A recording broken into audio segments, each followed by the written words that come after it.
पुरानी दिल्ली, जिसकी गलियों में आपको इतिहास के शानदार नमूने हर जगह बिखरे मिलेंगे। चाहे वो मशहूर चांदनी चौक हो, फतेहपुरी मस्जिद हो या फिर अद्भुत जामा मस्जिद। यहाँ तक कि ये जमीन भी आज से लगभग 350 साल पहले दिल्ली के 7वें शहर के रूप में बसाई गई थी।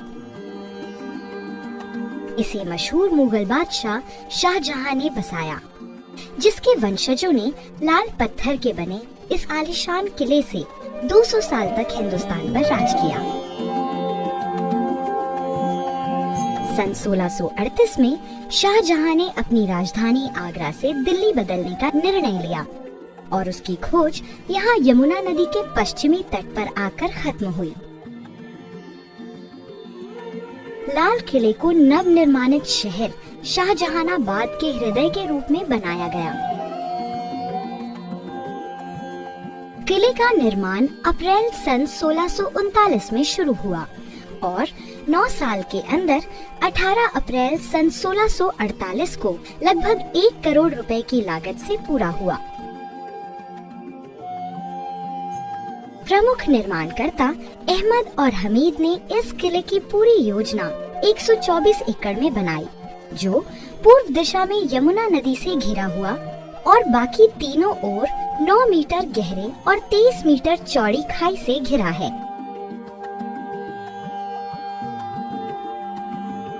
इसकी 2.4 किलोमीटर लंबी लाल पत्थर की भव्य 4 दीवारी अपने अंदर एक अद्वितीय संसार को छुपाए हुए थी। भारतीय पुरातत्व विभाग द्वारा बचाए और संरक्षित किए इस परिसर को 2007 में यूनेस्को के द्वारा विश्व विरासत धरोहरों में शामिल किया गया और हाल ही में इसे भारत के 25 आदर्श स्मारकों की श्रेणी में शुमार किया गया। किले में प्रवेश करने पर लाहौरी दरवाजा हमारा स्वागत करता है, जो इसके 5 दरवाजों में से सबसे मुख्य द्वार है। संगमरमर के गुंबद और लाल पत्थर की मेहराबों से सजा ये दरवाजा लाहौर की दिशा को दर्शाता था। इसके बाहरी हिस्से में मौजूद 4 दीवारी बादशाह औरंगजेब द्वारा किले को दुश्मनी हमले से बचाने के लिए बनवाई गई थी। यही वो जगह है जहां से स्वतंत्र भारत के पहले प्रधानमंत्री ने पहली बार भारत का झंडा फहराया था और आज भी ये परंपरा निष्ठापूर्ण निभाई जाती है। इसी प्रकार से बना दिल्ली दरवाजा पुरानी दिल्ली की तरफ खुलता था, जो शाहजहां द्वारा जामा मस्जिद की ओर जाने के लिए इस्तेमाल किया जाता था। उत्तर की दिशा में बना ये तीसरा दरवाजा पुराने सलीमगढ़ किले की ओर खुलता था, जबकि खिजरी दरवाजे का प्रयोग बादशाह यमुना नदी तक जाने के लिए करते थे। प्रतिष्ठित लाहौरी दरवाजे के भीतर मौजूद है छत्ता चौक, जो मीना बाजार के नाम से भी जाना जाता है। फारसी बाजारों के तर्ज पे बनवाया गया ये बाजार मुगल साम्राज्य के ऐश्वर्य को दर्शाने के लिए बनवाया गया था। यहाँ पे विश्व भर के मशहूर और नायाब सामान बेचे जाते थे और आज भी ये दुकानें सैलानियों को अपने साजो सामान से लुभाती है और नक्कार खाने की तरफ ले जाती है। नक्कार खाने का प्रयोग बादशाह अथवा अन्य महत्वपूर्ण अतिथियों के आगमन की घोषणा के लिए किया जाता था। इसके गलियारों में दिन में 5 दफा सुगम संगीत बजाया जाता था।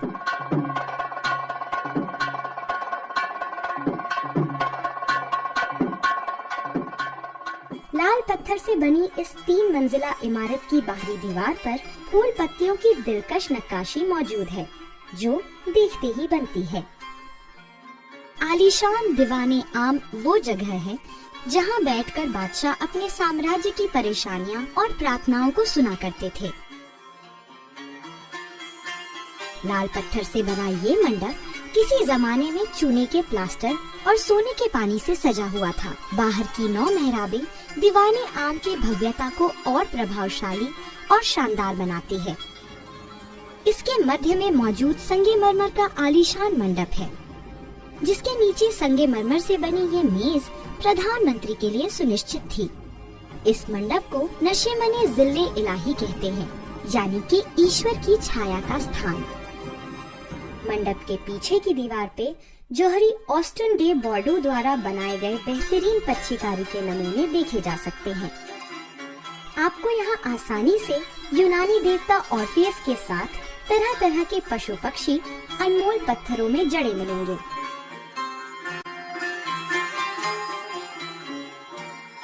भव्य और अद्वितीय दीवाने खास बादशाह का निजी दर्शन कक्ष था।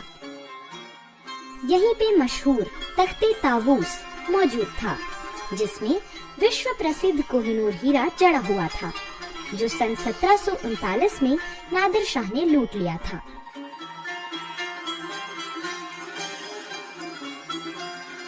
सफेद संगमरमर से बनी इन मेहराबों में हम सुंदर पच्चीकारी की कला देख सकते हैं।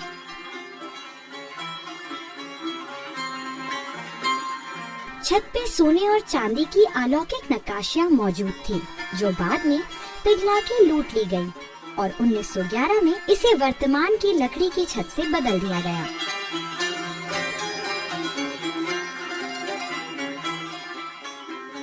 शाहजहां के लिए ये जगह धरती पर स्वर्ग की तरह थी। यहीं पे मशहूर फारसी कवि आमिर खुसरो की लिखी कुछ पंक्तियां जड़ी हैं।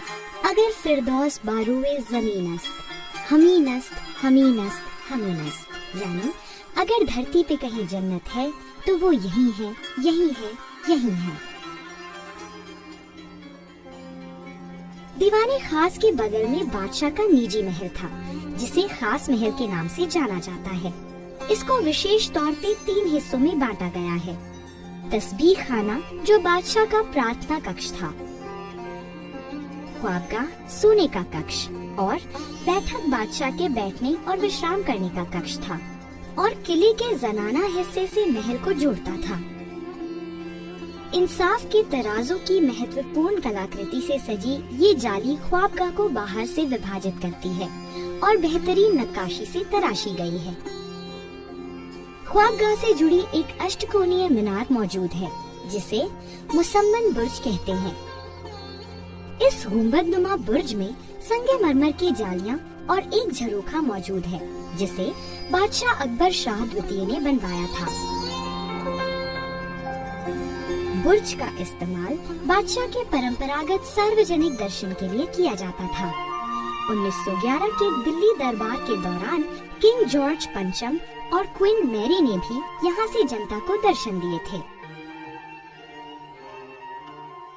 जनाना खाने में सबसे पहला महल है रंग महल, जो बादशाह और राजघराने के सदस्यों के मनोरंजन के लिए इस्तेमाल किया करते थे।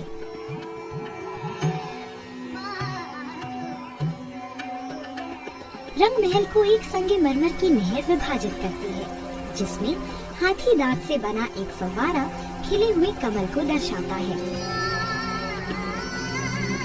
रंग महल में 2 कक्ष हैं, जिन्हें शीश महल के नाम से जाना जाता है, जिनकी दीवारों और छत पे आज भी हम जड़े हुए शीशों के अवशेष देख सकते हैं।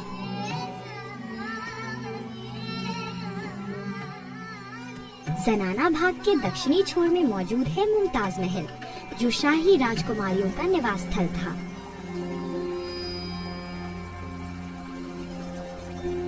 दीवाने खास के उत्तर में स्थित है शाही हमाम।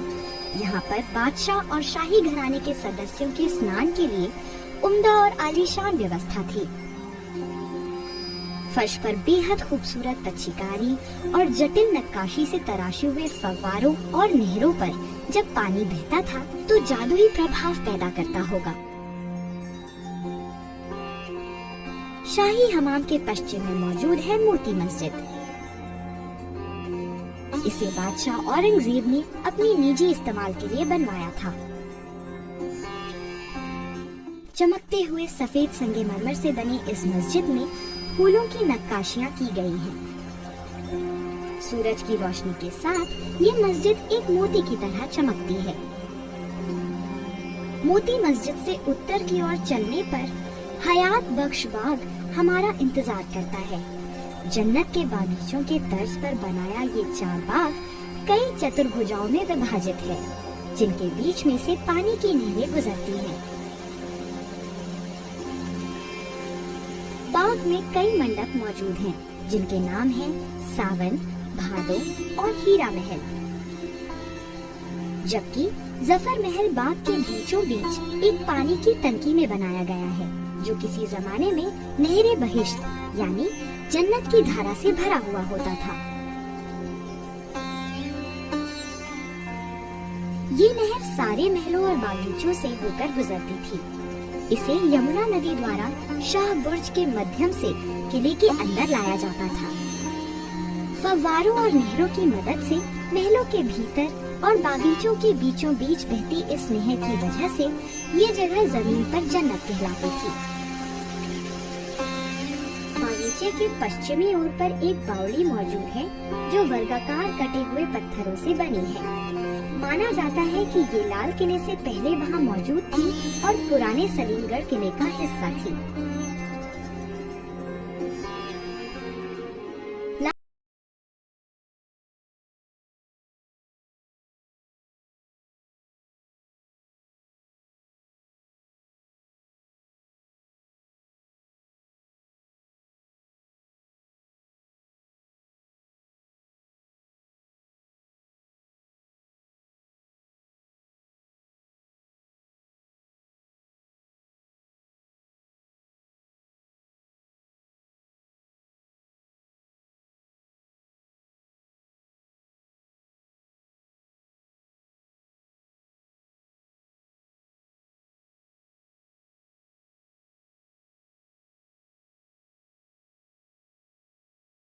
स्मारक भारतीय सेना के जाबाज सिपाहियों को समर्पित है।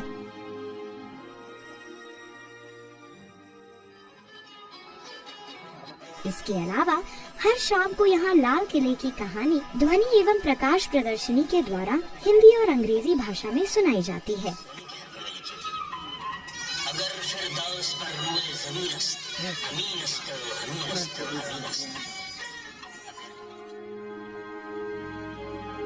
किसी जमाने में किला-ए मुबारक कहलाए जाने वाला ये किला कई बार लूटा गया और कई बार इस पर आक्रमण हुए और 1857 में इस पर अंग्रेजों ने कब्जा कर लिया, जिसके बाद इस किले के अंदर इमारतों को ध्वस्त कर दिया गया और उनकी जगह पे कई सेनावासों का निर्माण किया गया। इस पूरे परिसर को एक सेना शिविर में तब्दील कर दिया गया। 1947 में इसे भारतीय सेना ने अपने कब्जे में कर लिया और इसमें कई तब्दीलियां और कई नए सेनावासों को जोड़ा।